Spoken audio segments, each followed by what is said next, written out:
ciki na baki sarauta ke ce ta daya a cikin raina. Ka sace tunani na kai ne farin ciki na baka sarauta kai ne na daya a cikin raina. Kin sace tunani na ke ce farin cikin raina, na baki sarauta ke ce ta daya a cikin raina.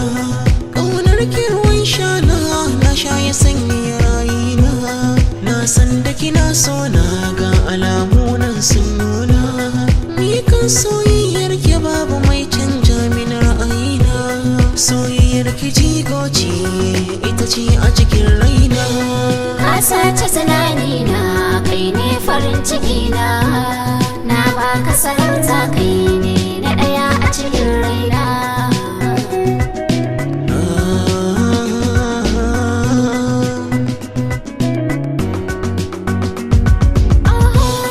Mai farin jini koko in ce mai kyawun fuska, ka canza tunani na farar ɗaya soyayyar ka da ɗauka.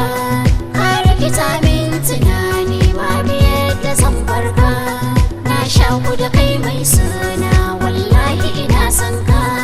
Duk abin da zan yi buri na in faranta ranka, na yarda kana suna kuma nima ina son ka.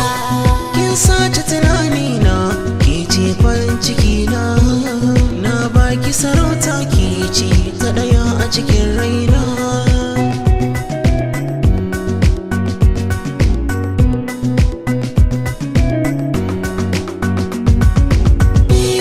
Ni farin ciki da jin hakan, na yarda kina sona, ko a baya kishin ki ne ke sare na yi kuna. Ita halittar soyayya ba ta karko sai da amana, da an riƙe gaskiya ta soyayya tare a zauna.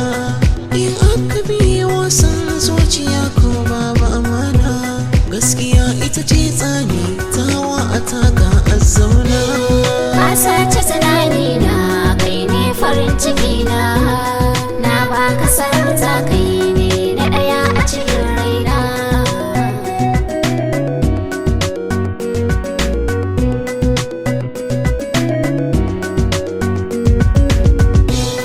Gaskiya guda ɗaya ce a gare ka ni ba na shakka, na san da kana so na alkawari na ka ɗauka. Tabbacin da zan yi gare ka na zamto matarka, zan baka kulawa ka kawo abinci gida in girka. In kai ma ruwan wanka da safe in wanke tufafinka, fata mu haifi ɗiya na gari Allah ya sa musu albarka.